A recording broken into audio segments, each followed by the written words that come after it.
Nation India में आता दुनिया का सबसे वैज्ञानिक धर्म उत्तर प्रदेश की और राजधानी तर्कसंगत धर्म लखनऊ से मात्र केवल बौद्ध धर्म ही दुनिया में शांति व्यवस्था कायम कर सकता है, जो समता, स्वतंत्रता और बंधुत्व की अवधारणा पर आधारित है। वैज्ञानिक और तर्कसंगत धर्म है।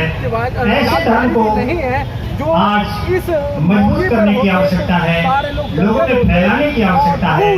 लेकिन यहाँ प्रोग्राम हो रहा होता तो उनके साथियों, पुत्र हैं और जिसे हम बहुजन समाज कहते हैं, 85% समाज कहते हैं, वो केवल कहने की बात है। जब तक हम उसको जोड़ने का काम नहीं करेंगे तब तक ये चीज संभव नहीं है। तो आप किस तरीके से देखते हैं? और आपने ये कुछ पहले अभी एक वक्तव्य हो रहा है, इसमें सुन रहा था, उन कठिनाइयों इससे कहने लोग केवल इतने से काम चलने वाला नहीं है। हमारे संस्कार, हमारी संस्कृति, हमारी शिक्षा, हमारा इतिहास, हमारा चिंतन, हमारी दिनचर्या, हमारी जीवन शैली, सब कुछ हमें बदलना पड़ेगा और तभी ये चीज संभव होगी। एक बड़ा वर्ग जिसको तथाकथित षड्यंत्रकारी लोग अपने मतलब के लिए अपनी तरफ जोड़ लेते हैं, उस षड्यंत्र को भी हमें उजागर करना है। मेरा संकेत है अपने पिछले भाइयों की तरफ, वो कितने नादान हैं, कितना भ्रमित है। ये मानवता का धर्म है। मैं कहना चाहूँगा ये आप कर सकते हैं, क्योंकि आप कुछ लोग जागे हुए लोग हैं। जो लोग यहाँ बैठे हैं वो काफी हद तक जागे हुए लोग हैं। ये आपका दायित्व है, ये आपका धर्म। आपको उन्हें जगाना है, हमें सामाजिक संतुलन भी बिठाना है और इसके लिए पिछड़ी जातियों के जो जागरूक लोग हैं उन्हें मंच पे लाना है, उनको समाज में काम देना है और उनको समाज में प्रचारित करना है उनके माध्यम से। जैसे हमारे राजा राम कवि महोदय, मुझे एक बात याद है, मैं इस संदर्भ में वो बात कहना चाहूँगा। एक बार साक्षी महाराज को जब पार्टी से निकाल दिया गया तो साक्षी महाराज ने कल्याण सिंह से कहा, उस समय कल्याण सिंह मुख्यमंत्री थे, कहा कि आप जिस पार्टी के मुख्यमंत्री हैं, यदि आप मेरे दर्द को समझें तो इस पार्टी को आज ही तोड़कर नष्ट नाबूद कर सकते हैं। इनमें आपस में मौसेरे भाई का रिश्ता भी है, साक्षी और कल्याण सिंह में था। कल्याण सिंह चले गए तो उन्होंने उस समय एक शेर पढ़ा था, अखबार में वो शेर मैंने पढ़ा। उन्होंने एक बात कही थी, उन्होंने कहा था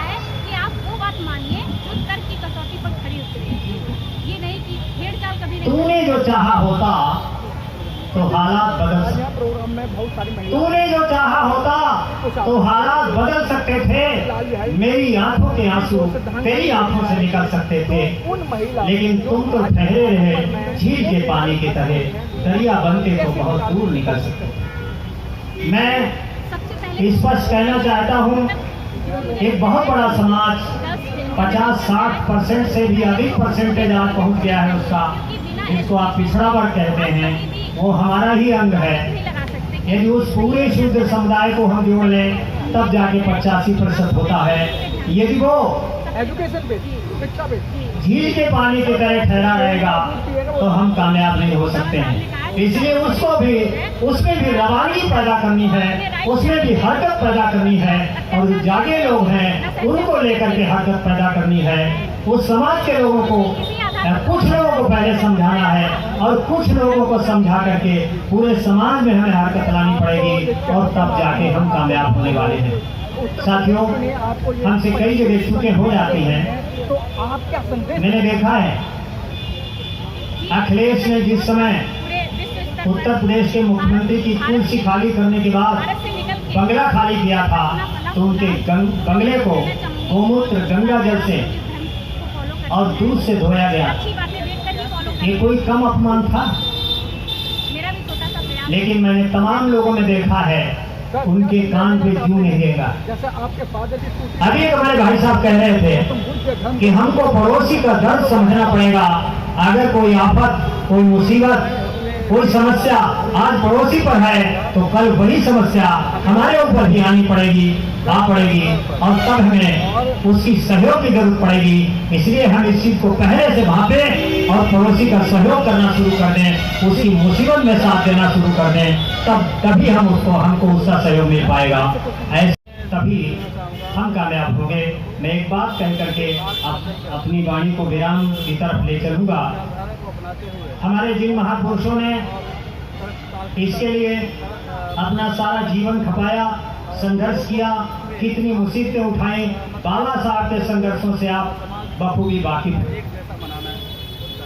मैं सोचता हूँ अगर हम एक सेकंड के लिए ये मान लें कि बाबा साहब कहीं पर भी बाबा साहब की जो कारवा है उसे आगे बढ़ा रहे हैं। बाबा साहब अगर कहीं पर आज हमारे समाज करके आज अंतर्राष्ट्रीय बौद्ध महोत्सव में शामिल हुए। इससे पहले ये 4 बार बौद्ध महोत्सव हो चुका है। मेरे साथी मित्र लाल बिहारी जी जो इस आयोजन को किया करते थे, हजारों के लिए 10,000 के लिए 20, 30, 50,000 लोगों तक की भीड़ हुआ करती थी। लेकिन कोरोना काल में किसी वजह से वो हमारे बीच से चले गए। लेकिन उनके बेटे आपके जो है अजीत बिहारी बौद्ध हैं और उनकी पुत्रवधू जो है प्रीति बौद्ध हमारे बीच है। और ये 2 साल के बाद और फिर कैसा महसूस कर रहे हैं? सबसे पहले आपसे जानना मैं छोटा सा प्रयास कर पाई हूँ। ये जो अंतर्राष्ट्रीय बौद्ध धर्म सम्मेलन जो कि जिसका आयोजन पिछले वर्षों में होता रहा है और इसको मैं कंटिन्यू कर पाई हूँ, मुझे बहुत अच्छा लगा। आप कैसा महसूस कर रहे हैं जी? मैं अपने आप को मुझे उम्मीद नहीं थी कि ये पहले की तरह ये उसी तरीके से संचालित हो जाएगा और प्रयास करता रहूँगा अगले वर्षों में भी ये इस तरीके से लोगों को सबको बहुत बहुत धन्यवाद देना चाहती हूँ कि आप लोग सभी लोग मतलब बौद्ध धर्म से जुड़े और बौद्ध धर्म की बात करें, आगे बढ़े, बौद्ध धर्म को आगे बढ़ाए। हम लोग इसी के लिए लगे रहना चाहिए। हमारी बहनें जो बहकावे में आ जाती हैं, कहीं मंदिर में जाती हैं, तो कहीं पूजा करती हैं, तो इस चीज को आप लोग छोड़ के आगे बढ़िए, आगे देखिए कि क्या हो रहा है। हम लोगों ने भाई साहब ने इसीलिए प्रोग्राम रखा है तो लोग ध्यान रखें कि मतलब हम लोग बहुत धर्म अपनाए और मंदिर को जाना छोड़े। मंदिर में जाते हैं हम लोग पैसे चढ़ाते हैं, वही पैसा हमारा बचे, उस पैसे को हम बचा के अपने बच्चों की फीस भरें। प्रसाद चढ़ाने जाते हैं, टाइम बर्बाद करते हैं। आप लोग ध्यान दें, अपने बच्चों को अच्छे स्कूल में पढ़ाएं, अच्छी शिक्षा दें। वो कभी आज मैंने भी देखी है कि इसी के साथ बहुत बहुत धन्यवाद। जय भीम, जय भारत। खुद एक महिला है, कितने लोगों को इससे जोड़ पाएंगे? Thank you. डेफिनेटली मैं अधिक से अधिक महिलाओं को बोलना चाहूँगी। राम यादव जी आज में जो है कम से कम समय में जो है अपनी बात परम आदरणीय राम सिंह यादव जी कटियारी हरपात से चल करके आए हैं। देखिए रात्रि का आगम है और जो वक्ता रह गए हैं सबको समय मिलेगा, सबको समय मिलेगा। थोड़ा समय दे सबको, कोई घबराने की बात नहीं, कोई परेशान होने की बात नहीं। देखिए दिल्ली से जो बच्चे तैयारी कर रहे हैं, IAS की तैयारी कर रहे हैं और हमारे बच्चे तैयारी जो हमारे मार्गदर्शन में चल रहे हैं, बहुत यहाँ बच्चे हैं। मैं चाहता हूँ उनको भी एक एक करके जो है बुलाते रहेंगे, परेशान होने की जरूरत नहीं, क्योंकि अंतर्राष्ट्रीय कार्यक्रम है तो 2 मिनट मिल जाए वही बहुत काफी है। देखा जाए तो कहीं ना कहीं बौद्ध धर्म का प्रचार के लिए लाल बिहारी जी ने कहा था कि मैं अंतिम समय तक यानी कि अंतिम सांस तक में इस कार्य को छोड़ूंगा नहीं, करता रहूँगा निरंतर। क्या आपको लगता है प्रीति जी अपने ससुर जी की आर्थिक इच्छा को आप पूरा कर पाएंगे? विरासत को जैसे कि और उन्होंने किया वो अपने अंतिम सांस तक भगवान बुद्ध के प्रचार में और भगवान बुद्ध के धर्म प्रचार करने के लिए डेडिकेटेड है। ऐसा मेरा पूरा प्रयास रहेगा कि मैं भी, हम लोग भी अम्बेडकर जागा। आपको क्या लगता है कि आप उस परिपाटी को जारी रखेंगे? जी जरूर। तो राष्ट्र बना ये मेरा ही नहीं, ये हम सबका, ये पूरे भारत का। आप जागेंगे इस धर्म बौद्ध तो देश बनेगा, समाज। यहाँ केवल भारत के ही लोग नहीं, देश आपको जागना है तो देश विदेशों में जो है लोग और पड़ोसियों को भी लगाना। और क्योंकि बुद्ध धर्म ऐसा धर्म है सब जो विदेशों में समय की आवश्यकता है। इसमें ना ही कोई ऊंच नीच का भाव है, ना ही कोई जात पात का भाव है। अगर आपने देर कर दी मानव को सम्मान, सभी मानव को एक समान माना गया तो है। वक्त हाथ से निकल जाए। इसीलिए जो है इसको धर्म लोग साथियों, बनाया गया है।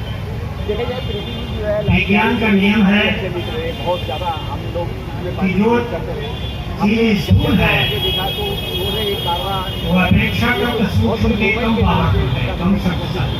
और तमाम जो है देश और जो चीज सूक्ष्म है अब जैसे वो स्थूल से अधिक शक्तिशाली ज्यादा है। हावी होती जा रही है, ब्राह्मणवादी ताकतें ज्यादा। उदाहरण के तौर पर आप मिट्टी के कणों को देखिए। लोग जो है जो बुद्धिस्ट लोग हैं अगर आप घात कर रहे हैं, क्या आप मोटे कणों वाली बालू को सामने जी बिल्कुल हम पूरा प्रयास करेंगे अपने ले और उससे दीवार खड़ी करना चाहें उसको हम जागरूक तो संभव नहीं है। हमारे लेकिन चिकनी मिट्टी के कण जिसके बहुत बारीक कण होते हैं, सूक्ष्म होते हैं, उनसे आप इसको फॉलो करेंगे काफी ऊंची दीवार खड़ी कर सकते हैं। तो डेफिनेटली हम तमाम तरह के अच्छा हथियार हैं। दुखद सवाल ये भी है कि आप 12 बोर का कारतूस देखिए, स्थूल है, उससे सूक्ष्म हमारे बीच 15 बोर का कारतूस। की कमी कितनी खली है। ऐसे अणु, परमाणु, बम है, ये तमाम चीजें हैं जिनको आप सूक्ष्मदर्शी यंत्र से देख सकते हैं।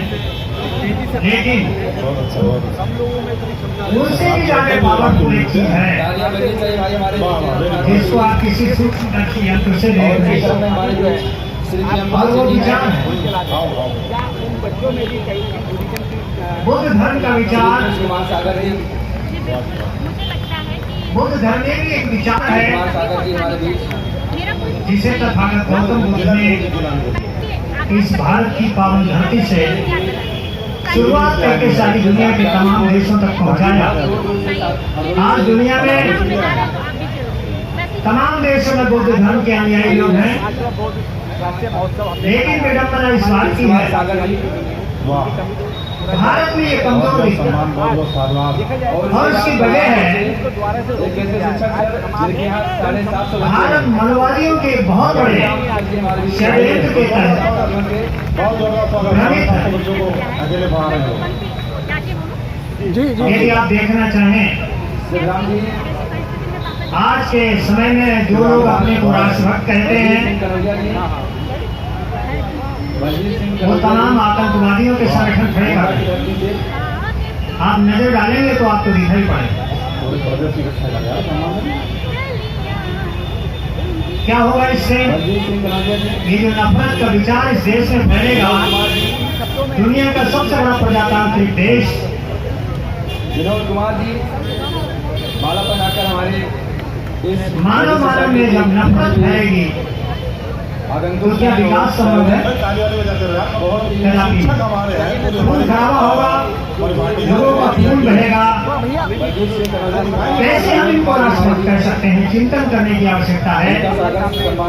जो ढिंढोरा पीटते हैं अपने को राष्ट्रभक्त होने का, आप जरा विचार कीजिए, हाँ जी थोड़ा जब लोगों का खून बहेगा यू टाइप हो जाए तो थोड़ा हाँ जी। हाँ तो उनको दिखेगा समझ में आया हो क्या रहा है। उसके बाद श्री नरेश कुमार जी हमारे बीच में हैं, शिक्षक नरेश वाह कुमार वाह, जी। जय हो जय हो।